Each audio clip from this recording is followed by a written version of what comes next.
Hi everyone. इस video में हम सॉल्व करने की कोशिश करेंगे some numerical problems related to this topic, radial and transverse velocities and accelerations, example #02। और गाइज, आपको वीडियो में नोट्स का स्क्रीनशॉट लेने की जरूरत नहीं है। आप वीडियो के डिस्क्रिप्शन बॉक्स में जाइए और वहां पर जो लिंक है उस लिंक से आप वीडियो के क्लियर नोट्स डाउनलोड कर सकते हो। ओके, तो अभी हम देखेंगे question number 1। Okay, a particle describes the curve r equal A की power theta with constant angular velocity. कोई पार्टिकल है, एक कर्व के अलोंग मूव कर रहा है और हमें कर्व की क्वेश्चन गिवन है इस बार r इक्वल ए की पावर थीटा, और जो उसकी एंगुलर वेलोसिटी या पार्टिकल की वो है इस बार कांस्टेंट। ओके, तो दो चीज हमें गिवन है, एक कर्व हमें मिला है और एक जो पार्टिकल की एंगुलर वेलोसिटी है वो कांस्टेंट है। It means D theta upon D T. Okay, जो हमने लीनियर वेलोसिटी एंगुलर वेलोसिटी का रिलेशन पढ़ा था तो वहां पर यूज हुआ था इसका। तो D theta upon D T, it means omega, वो है पार्टिकल का constant. Show that it's radial acceleration is 0। अब हमें प्रूव करना है कि जो पार्टिकल का रेडियल एक्सेलरेशन है वो 0 है and transverse acceleration varies as its distance from the pole. It means कोई रेडियल एक्सेलरेशन है वो 0 है, ये चीज हमें प्रूव करनी है। और जो ट्रांसवर्स एक्सेलरेशन है वो डिस्टेंस पर डिपेंड करता है, ये चीज हमें प्रूव करनी है। डिस्टेंस वो कौन सी है? As its distance from the pole. Pole it means origin, O जो फिक्स्ड पॉइंट होता है, तो उस पॉइंट से जो वो रेडियस वेक्टर है तो उस डिस्टेंस पर, इट मींस आर पर डिपेंड करता है ट्रांसवर्स एक्सेलरेशन। ये चीज हमें प्रूव करनी है। सो हमें फाइंड आउट करने है radial acceleration and transverse acceleration. और रेडियल एक्सेलरेशन हमारा 0 बनना चाहिए एंड ट्रांसवर्स एक्सेलरेशन हम फाइंड आउट करेंगे तो वो डिपेंड करना चाहिए, वो वेरी करना चाहिए डिस्टेंस पर, इट मींस रेडियस वेक्टर पर। सो गिवन है the equation of the curve is r equal a की power theta. This is the equation number 1। Okay, since the angular velocity of the particle is constant, या D theta upon D T equal omega, वो भी है constant, and D theta upon D T को मैंने constant let कर लिया, वो है c। Okay, it means angular velocity है वो कांस्टेंट है c, और मैंने उसको नेम दिया इक्वेशन नंबर 2। नाउ हमें दो चीज गिवन है, तो अभी हमें क्या चाहिए? हमें रेडियल एक्सेलरेशन चाहिए, तो उसके लिए हमको d square are upon D T square चाहिए। तो हमें पहले ही पता लग रहा है कि हम इक्वेशन नंबर 1 का अगर 2 बार डेरिवेटिव कर दें तो फाइनली हमारे पास D square are upon D T square मिल जाएगा। तो बस हो गया differentiating of equation first with respect to T. D are upon D T equal A E की पावर थीटा का ई की power theta and that theta का D theta upon D T. Okay, and A E की power theta, हाँ sorry, D theta upon D T वो constant है, so मैंने value put कर दी D are upon D T equal A E की power theta into C. Now हम जानते हैं ए ई की पावर थीटा वो आर है from equation first. So put the value of r, it means a की power theta, and dr upon dt equal r c. This is the equation number 3, और equation number 3 किससे बनी है? by equation first and second. Okay, अब हमें again differentiate करना है equation number first with respect to T. It means इसका अगर हम डेरिवेटिव कर दें तो हमारे पास D square are upon D T square बन जाएगा। सो हमें चाहिए D square are upon D T square equal हो जाएगा c कांस्टेंट है एंड r हो जाएगा D are upon D T. अब हम फिर इक्वेशन नंबर 3 से D R upon D T की वैल्यू पुट करेंगे, क्योंकि हमें पुट करनी है ना, क्योंकि हमें D square are upon D T square की एक एग्जैक्ट वैल्यू चाहिए इसलिए।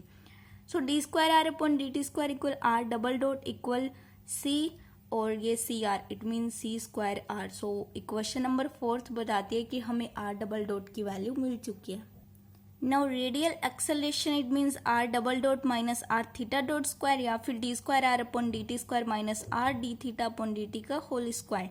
हम जानते हैं D square are upon D T square है C square R, and D theta upon D T की जो वैल्यू थी फ्रॉम इक्वेशन सेकेंड से जो वैल्यू है वो है कांस्टेंट c।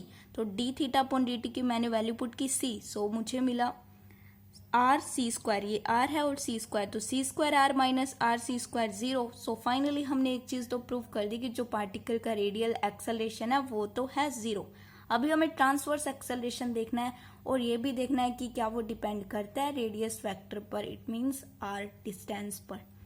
सो ट्रांसवर्स एक्सेलरेशन का formula is here 1 upon R D upon D T R square theta dot. Okay, अब हमें क्या करना है, R square theta dot R square, हाँ थीटा डॉट की वैल्यू पुट करनी है जो कांस्टेंट है C, 1/r d/dt R square C constant, C को बाहर ले लिया, c/r एंड 2r का आर स्क्वायर का derivative 2r dr/dt and dr/dt की वैल्यू है rc, so finally transverse acceleration है 2rc square and then transverse acceleration equal to c square r, और 2c स्क्वायर इंटू जो r है वो ये बताता है कि distance from the pole, it means transverse acceleration directly proportional r because 2c square is the constant, so hence transverse acceleration varies as r the distance of the particle from the pole, hence proved कि जो transverse acceleration है वो vary है distance पर, transverse acceleration depends upon r because transverse acceleration equal to c square r because transverse acceleration directly proportional r. Now अब हम देखेंगे question number 2, a moving particle p possess two constant velocities u and v, कोई particle है और वो motion में है, कोई पार्टिकल p है और वो मोशन में है, तो उस टाइम वो possess इट मीन्स प्राप्त करता है दो कांस्टेंट वेलोसिटीज और वो है u and v. The first of which it means जो u वेलोसिटी है वो एक फिक्स्ड डायरेक्शन में है, ठीक है, एंड द अदर जो v है वो परपेंडिकुलर है to the radius OP, OP के परपेंडिकुलर है कि जो u वेलोसिटी है वो तो है फिक्स्ड डायरेक्शन में और जो v वेलोसिटी है वो है perpendicular to the radius OP drawn from a fixed point O. Okay, prove that the path of the particle is a conic section, हमें पार्टिकल का पाथ बताना है कि क्या वो कॉनिक सेक्शन है, ये चीज हमें प्रूव करनी है. Whose focus is O and whose eccentricity is u/v. तो क्वेश्चन ये है कि कोई पार्टिकल मूवमेंट में है तो उस टाइम वो दो वेलोसिटी कांस्टेंट वेलोसिटी पजेस करता है u और v, जिसमें u है वो एक फिक्स डायरेक्शन में और v है वो परपेंडिकुलर है रेडियस वेक्टर के. तो हमें जो पार्टिकल का पाथ है वो प्रूव करना है कि वो कॉनिक सेक्शन है और जिसका फोकस है O एंड जिसकी एसेंट्रिसिटी है u/v. नाउ सॉल्यूशन है ना, तो अभी ये क्वेश्चन है तो अब इस क्वेश्चन की जितनी भी थीम है उसको हम एक डायग्राम की हेल्प से शो करेंगे. ओके, सबसे पहले तो हम एक पॉइंट लेट करेंगे कि एक पॉइंट O है वो फिक्स्ड पॉइंट है. ओके, हमने पॉइंट O को एक फिक्स्ड पॉइंट मान लिया और जहाँ कभी कहीं भी क्वेश्चन में बात हुई है फिक्स्ड डायरेक्शन की, इट मीन्स हमें एक लाइन चाहिए और वो फिक्स्ड, मतलब हम लेट करेंगे एक्स एक्सिस. ओके, हम लाइन को कैसे भी लेट कर सकते हैं but x axis is simple calculation के थ्रू हम एक्स एक्सिस को ही लेट करेंगे. सो ओ एक्स जो है हमने लेट कर लिया कि एक फिक्स्ड डायरेक्शन है ना, क्योंकि जो u वेलोसिटी है वो एक फिक्स डायरेक्शन में है तो उसके लिए हमें पहले पहले लाइन को लेट करना होगा. इट मीन्स ओ एक्स जो है वो एक फिक्स्ड डायरेक्शन में है, ये चीज हमने लेट कर ली. सो अभी हम देखेंगे जो u है वो अभी, हाँ तो OP है वो रेडियस फैक्टर, हमने OP ड्रॉ कर लिया एक रेडियस फैक्टर जो ओरिजिन से होता है. तो OP is a radius factor and it's distance r. तो भी ये एंगल तो थीटा होता है, तो ये चीज आप देखो, ये चीज देखनी पड़ेगी आपको क्योंकि ये है एंगल्स, वो corresponding angles in a transversal की एक लाइन ऐसे जाती है, एक लाइन ऐसे जाती है, तो उसके ऐसे लाइन जाती है, ऐसे लाइन जाती है, ऐसे जाती है, ऐसे जाती है, सॉरी दिख नहीं रहा, तो एक लाइन ऐसे, वो ऐसे भी जाती है, ऐसे जाती है, ऐसे जाती है. तो ये अगर एंगल थीटा है तो ये भी थीटा होगा, ये भी थीटा होगा, ये भी थीटा होगा. तो ये चीज होती है corresponding angles in a transversal. So अगर ये एंगल थीटा है तो ये भी एंगल थीटा होगा. अब क्योंकि रेडियस फैक्टर के परपेंडिकुलर v है सो ये 90 डिग्री पर हो गया. ओके, एंड जो u वेलोसिटी है वो है in a fixed direction, it means O X के वो पैरेलल होगी बिकॉज ओ एक्स क्या है, फिक्स्ड डायरेक्शन, एक फिक्स्ड लाइन हमने लेट कर लिया. तो इसने बोला कि जो कांस्टेंट वेलोसिटी u है वो एक फिक्स्ड डायरेक्शन में, इट मींस ओ एक्स की वो पैरेलल ड्रॉ होगी. सो हमने ओ एक्स की पैरेलल ड्रॉ कर दी u लाइन एंड OP के जो परपेंडिकुलर है वो है v. Okay, now theory, let O be the fixed point, okay, and OX be the initial line, okay. Given that U is the velocity of the particle at P in the fixed direction parallel to the initial line, okay. ये चीज मैंने आपको बता दी कि U एक velocity है particle की eight point P पर इन ए फिक्स डायरेक्शन जो पैरेलल होगी OX लाइन के, क्योंकि OX लाइन को हमने फिक्स कर लिया और वो है इनिशियल लाइन. सो उसके पैरेलल जो वेलोसिटी होगी वो U is in a fixed direction. And v be the velocity of the particle at p in the direction perpendicular to OP। यहाँ u और v वेलोसिटी की बात हुई है जो कि दोनों ही कांस्टेंट वेलोसिटी है। If the coordinates of the point p with respect to this fixed point b r, theta की जो पॉइंट p है उसके कोऑर्डिनेट है r, थीटा, देन अब हमें चाहिए रेडियल वेलोसिटी, ट्रांसवर्स वेलोसिटी। क्यों चाहिए? क्योंकि हमें पाथ ऑफ पार्टिकल प्रूफ करना है, तो उसके लिए हमें रेडियल वेलोसिटी चाहिए, ट्रांसवर्स वेलोसिटी चाहिए, फिर हम उनको डिवाइड करेंगे, इंटीग्रेशन करेंगे, देन जो फाइनली क्वेश्चन आएगी r और थीटा में, सो वो होगा पाथ। तो उसके लिए हमें फिर से डायग्राम को देखना पड़ेगा एक बार अच्छे से कि उसकी रेडियल वेलोसिटी पार्टिकल की क्या है, ट्रांसवर्स वेलोसिटी पार्टिकल की क्या है। तो चलिए डायग्राम में।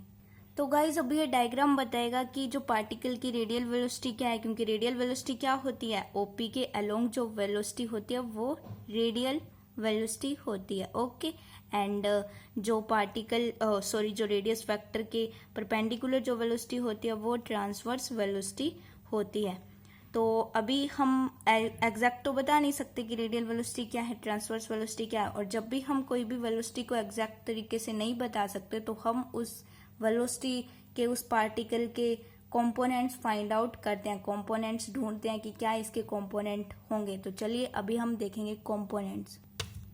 ओके, तो क्या ये ब्लैक लाइन सबको दिख रही है, सबको ऑब्जर्व हो रहा है कि एक डैश डैश में ब्लैक लाइन है। सो गाइज हमें v के जो कंपोनेंट है वो तो निकालने की जरूरत नहीं है, क्योंकि v क्या है, ट्रांसवर्स वेलोसिटी, और क्या है, OP के परपेंडिकुलर।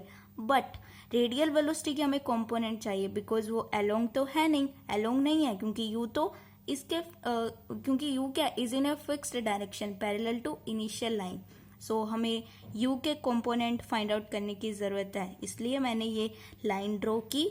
और लाइन आसानी से ड्रॉ कर भी सकते हैं, क्योंकि इस v को अगर हम नीचे मिलाएंगे तो फिर से नीचे एक परपेंडिकुलर ड्रॉ होगा, किसके, OP के। ओके, तो अभी जिसके साथ थीटा वो u cos थीटा, एंड अभी हम क्या देख रहे हैं कि हम कंपोनेंट फाइंड आउट करें। फिजिक्स में ऐसा हम हमेशा करते हैं कि कंपोनेंट कैसे फाइंड आउट करते हैं। ये वेक्टर है तो जिसके साथ थीटा वो u cos थीटा हो जाएगा, जो वेक्टर है वो u, एंड थीटा है वो angle u cos theta, and ये हो जाएगा u sin थीटा। या फिर इसको ऐसा भी समझ सकते हो कि अगर ये थीटा है तो ये पूरा 90 है, तो ये क्या हो जाएगा, 90 माइनस थीटा। सो 90 माइनस थीटा, ये भी एंगल के साथ डायरेक्शन है, तो इसको हम ऐसा भी लिख सकते हैं u cos 90 माइनस थीटा। तो u cos 90 माइनस थीटा भी किसके इक्वल होगा, u sin थीटा। तो आप कैसे भी समझ सकते हो। तो अभी हमें कंपोनेंट मिल चुके हैं, तो सबसे पहले तो हम देखेंगे रेडियल वेलोसिटी क्या होती है। तो अभी हमने देखा कि रेडियल वेलोसिटी क्या होती है, अलोंग OP डायरेक्शन। तो अलोंग OP डायरेक्शन के जो अलोंग कंपोनेंट है तो वो होगा radial velocity. So u cos theta is the radial velocity. dr upon dt equal u cos theta, this is the equation number 1। तो अभी हम देखेंगे transverse velocity from the diagram. Now guys, तो अभी जब रेडियल वेलोसिटी अगर u cos theta है तो ट्रांसवर्स वेलोसिटी क्या रहेगी। तो ट्रांसवर्स वेलोसिटी एक तो v है, क्योंकि परपेंडिकुलर लेंगे हम, तो वो क्या होती है, ट्रांसवर्स वेलोसिटी। तो एक तो ट्रांसवर्स वेलोसिटी v है, बट जो नीचे की ओर डायरेक्शन है OP के वो भी तो परपेंडिकुलर ही है, वो भी तो ऐड होगी ट्रांसवर्स वेलोसिटी में। सो अब ऊपर v नीचे u sin थीटा, तो इट मीन्स ऑपोजिट डायरेक्शन। तो ये चीज भी हमने फिजिक्स में पढ़ी है अच्छे से कि कोई भी दो कंपोनेंट अगर ऑपोजिट डायरेक्शन में है तो उनको हम क्या करते हैं, सब्सट्रैक्ट करते हैं। तो ये क्या हो जाएगा, अब क्या करना है हमें, ट्रांसवर्स वेलोसिटी होती है उस डायरेक्शन में, तो हमें किस चीज को पॉजिटिव रखना है, हमें v को पॉजिटिव रखना है। तो v minus u sin theta. Now transverse velocity at point P equal v minus u sin theta. This is the equation number 2. अब हम करेंगे equation number first divided by equation number 2। जब भी हम पाथ ऑफ पार्टिकल निकालते हैं, क्योंकि एक अच्छा वे है पार्टिकल इक्वेशन ऑफ कर्व निकालने का, कि equation first divided by equation second, it means radial velocity upon transverse velocity. So dr upon dt upon r d theta upon dt equal u cos theta upon v minus u sin theta. So now divide करने पर हो गया dr upon r d theta equal u cos theta upon v minus u sin theta. तो अभी हम करेंगे variable separate r और theta. सो dr upon r equal u cos theta upon v minus u sin theta d theta किए, d theta उधर चला जाएगा तो अपने आप वेरिएबल सेपरेट हो जाएंगे। तो अभी हम करने वाले integration of dr upon r equal integration of u cos theta upon v minus u sin theta d theta. तो अभी इसका simply d are upon r का तो इंटीग्रेशन हो जाएगा, बट दिक्कत किस में है, u cos theta upon v minus u sine theta d theta. Okay, तो अब इसमें हमें क्या करना है, लगभग ऐसे क्वेश्चन में हम कुछ पुट वगैरह करते हैं और सॉल्व कर लेते हैं। ओके, वैसा ही हम इस क्वेश्चन में करने वाले हैं कि हम क्या करेंगे, v minus u sine theta को पुट करेंगे z। अब ये z काफी अमेजिंग लग रहा है क्योंकि आप पहले मैंने क्या किया, v minus u sine theta को पुट किया t, बट t जो है वो टाइम वेरिएबल डायनामिक्स में उसका इंपॉर्टेंस है, इसलिए अब जो z वेरिएबल है वो यूज होगा। सो v minus u sine theta को पुट किया z एंड इसका डेरिवेटिव करना है बिकॉज v कॉन्स्टेंट है, u कॉन्स्टेंट है, तो v का 0 minus you cos theta d theta equal D Z and you cos theta d theta equal minus d Z. Okay, तो v minus u sine theta की जगह हम z put करेंगे and u cos theta d theta की जगह minus d z put करेंगे, तो integration of d are upon are equal minus integration of d z upon z. अब हम सब लोग जानते हैं कि 1 अपॉन आर का डेरिवेशन होता है इंटीग्रेशन होता है log r। Now log r equal minus log z plus एक न्यू कांस्टेंट ऐड होता है log a। So log r equal minus log, हम वैल्यू पुट करेंगे z की v minus u sine theta plus log a।